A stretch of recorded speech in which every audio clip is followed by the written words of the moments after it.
नीट UG 2026 देणाऱ्या एखाद्या विद्यार्थ्याला महाराष्ट्र राज्यामध्ये MBBS करण्यासाठी किती खर्च येतो? त्या विद्यार्थ्याच्या कॅटेगरीनुसार वेगवेगळ्या कॉलेजचे प्रकार आहेत. त्या कॉलेजच्या प्रकारांमध्ये नेमकं MBBS करण्यासाठी किती फीस आहे, याविषयी डिटेल इन्फॉर्मेशन आपण आजच्या व्हिडिओमध्ये पाहणार आहोत.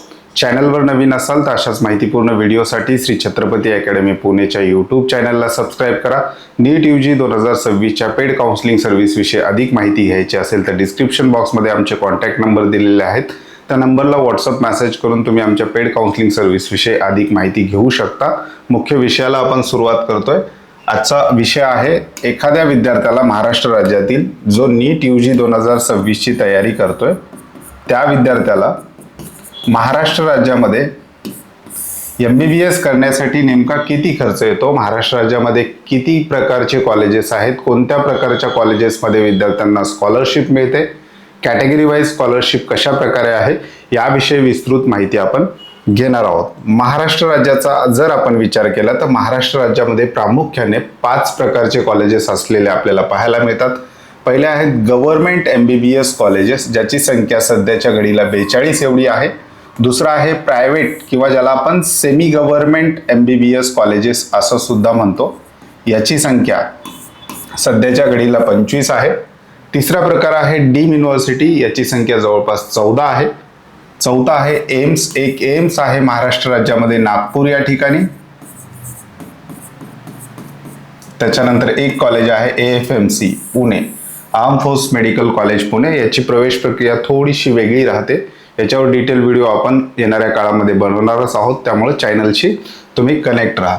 आता याच्यामध्ये हे जे काही 2 प्रकारचे कॉलेजेस आहेत, म्हणजेच महाराष्ट्र राज्यातील गव्हर्नमेंट कॉलेजेस किंवा ज्याला आपण सेमी गव्हर्नमेंट कॉलेजेस म्हणतो, याची प्रामुख्याने काउन्सिलिंग प्रक्रिया जी आहे ती महाराष्ट्र स्टेट कोटाच्या अंतर्गत येते.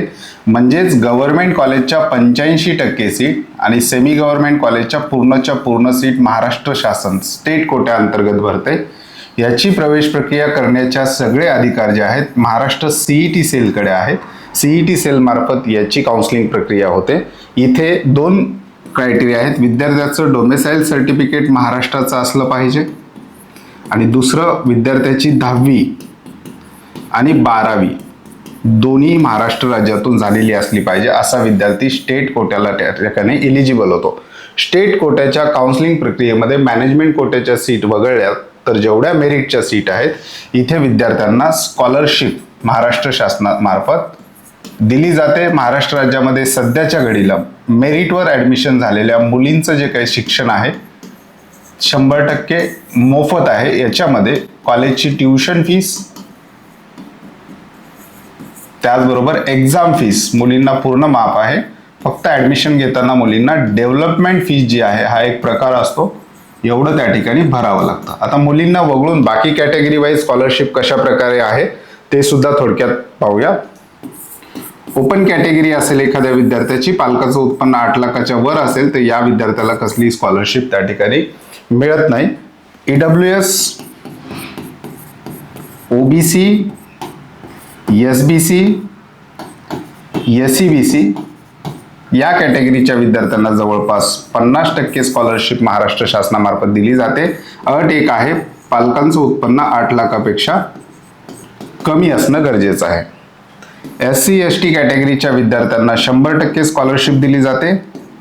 उत्पन्नाची अट इथे नाही, उत्पन्न किती असेल तरी चालेल. कॅटेगरी SC ST असेल तर 100% स्कॉलरशिप.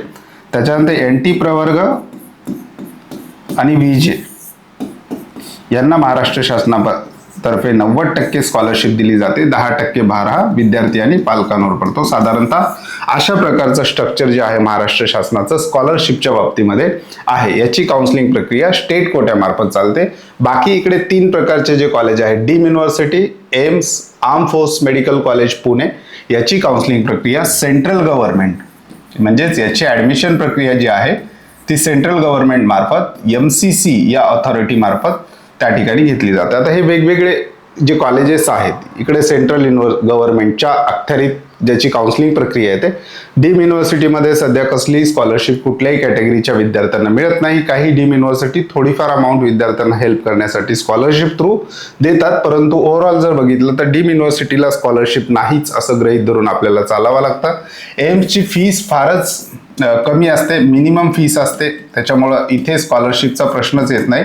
आर्म फोर्स मेडिकल कॉलेजमध्ये सुद्धा फीस फारच कमी असते, इथे सुद्धा स्कॉलरशिपचा प्रश्न येत नाही. वेगवेगळ्या कॉलेजेसला कशा प्रकारे फी स्ट्रक्चर आहे ते सुद्धा आपण पुढील स्लाइडमध्ये पाहणार आहोत. आता सुरुवात करूयात महाराष्ट्र राज्यातील जे काही गव्हर्नमेंट MBBS कॉलेजेस आहेत, इथे जर एखाद्या विद्यार्थ्याचा नंबर लागला तर त्या विद्यार्थ्याला कॅटेगरी वाईज किती खर्च येईल.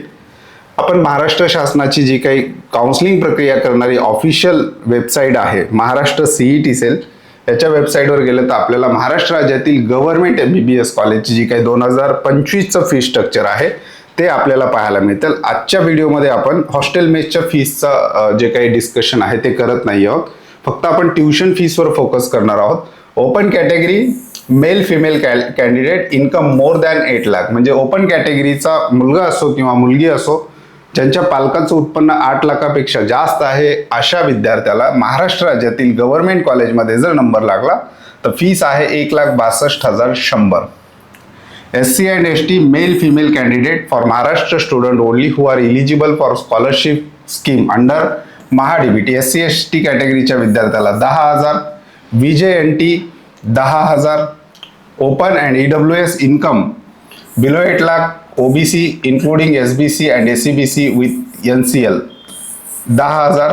मुलींसाठी मुलींना या ठिकाणी ट्युशन फीस पूर्ण माफ आहे आणि बाकी जे बॉईज स्टुडंट आहेत त्यांच्यासाठी बाकी category open EWS OBC SCBC 86,050 एवढी फीस स्ट्रक्चर असलेलं आपल्याला पाहायला मिळतं. आणि हॉस्टेल गव्हर्नमेंट कॉलेजला साधारणतः पर इयर 4,000 रुपये एवढे घेतले जातात. म्हणजेच या ठिकाणी जर बघितलं तर ओपन कॅटेगरीचा मेल फिमेल असेल ज्याच्या पालकांचं उत्पन्न 8 लाखापेक्षा जास्त असेल त्यांना या ठिकाणी जास्त फीस भरावी लागते. बाकी सगळ्या कॅटेगरीच्या विद्यार्थ्यांना त्या ठिकाणी वेगवेगळ्या प्रकारचं जे काही स्कॉलरशिप पर्सेंटेज ठरलेलं आहे त्या पर्सेंटेजमध्ये फी स्ट्रक्चर तुम्हाला भरावं लागतं. हे जे काही फी स्ट्रक्चरची PDF आहे CET सेलच्या ऑफिशियल वेबसाईटवर आहे. हे 2025चं फी स्ट्रक्चर आहे. 26 मध्ये यामध्ये थोडेफार चेंजेस होऊ शकतात, जास्त फरक नसतो, 5-10% फी स्ट्रक्चर त्या ठिकाणी दरवर्षी वाढत असतात. हे झालं गव्हर्नमेंटच्या फी स्ट्रक्चरच्या बाबतीत. आता येऊयात महाराष्ट्र राज्यातील जे काही प्रायव्हेट किंवा सेमी गव्हर्नमेंट कॉलेजेस आहेत त्यांचे फी स्ट्रक्चर कशा प्रकारे असणार आहेत. तत्पूर्वी नीट UG 2026च्या पेड काउन्सिलिंग सर्व्हिसला छत्रपती अकॅडमी पुणेच्या सुरुवात झालेली आहे. ज्या विद्यार्थ्यांना श्री छत्रपती अकॅडमी पुणेच्या पेड काउन्सिलिंग कोर्समध्ये सहभागी व्हायचं असेल अशा विद्यार्थ्यांनी 80 36 45 45 80 74 45 45 या नंबरला व्हॉट्सअप मेसेज करून पेड काउन्सिलिंग सर्व्हिसविषयी अधिक माहिती घेऊ शकता.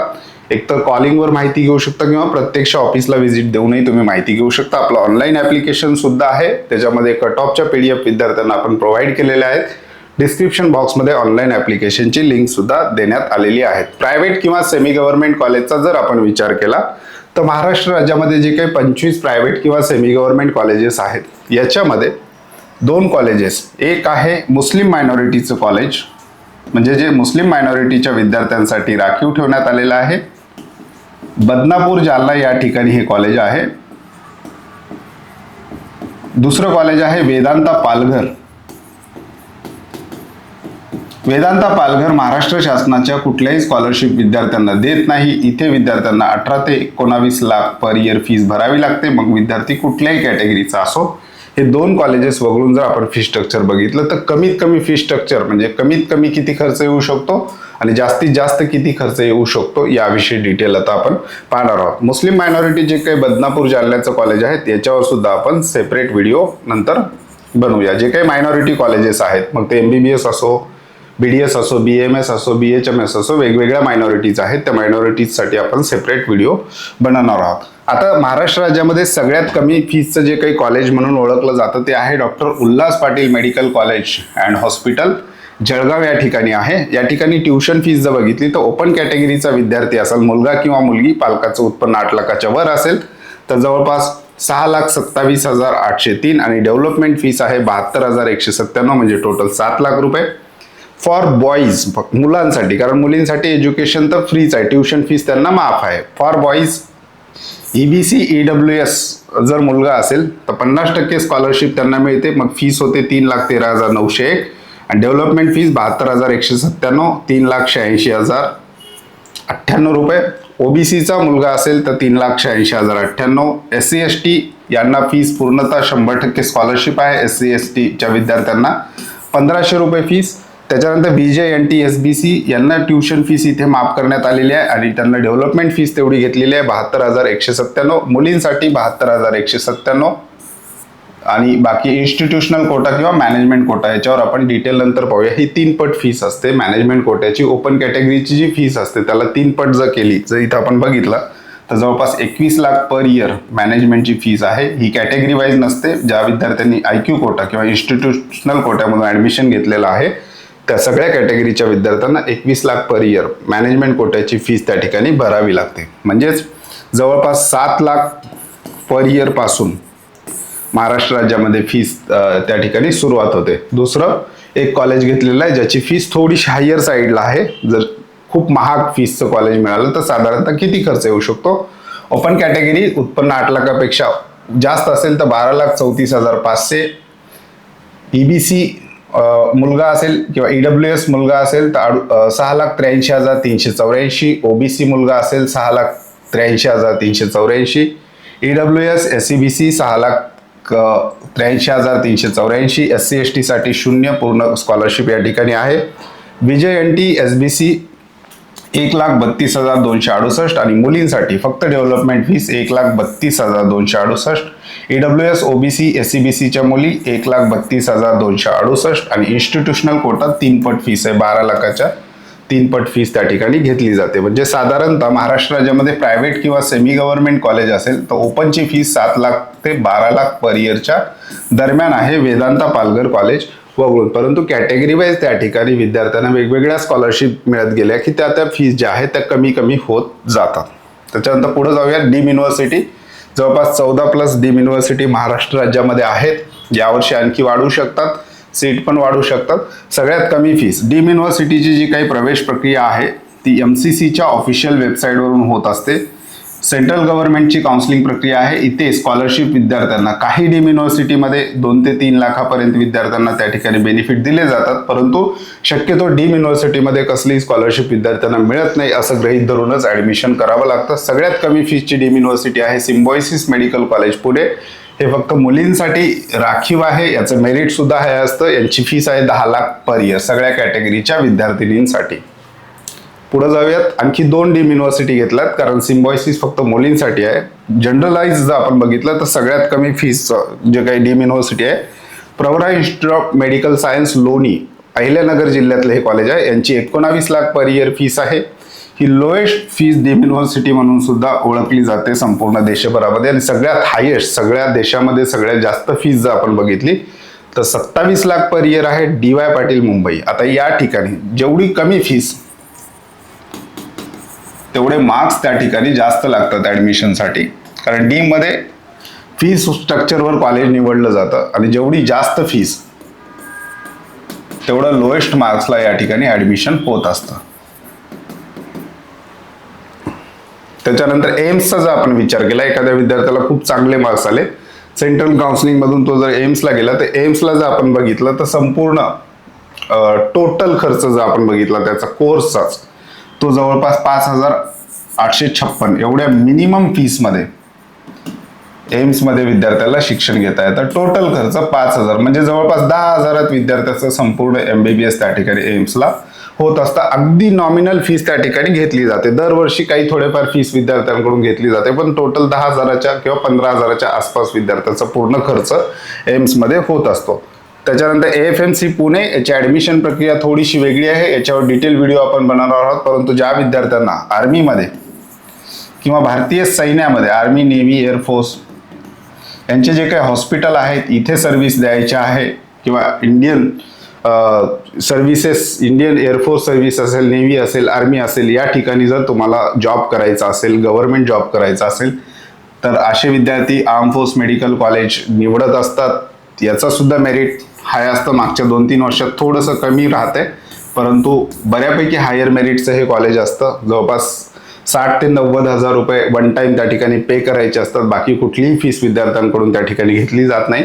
उलट विद्यार्थ्यांनाच त्या ठिकाणी जवळपास 8 ते 10 हजार रुपये मंथली विद्यार्थ्यांना त्या ठिकाणी वेगवेगळ्या गोष्टीसाठी, गणवेशासाठी असतील, हेअर कटिंगसाठी असतील, रूमसाठी असतील, क्लिनिंगसाठी असेल, ड्राय क्लिनिंगसाठी असेल, प्रवासासाठी असेल, असं सगळं मिळून 8 ते 10 हजार रुपये विद्यार्थ्यांनाच त्या ठिकाणी दर मंथ मिळत असतात.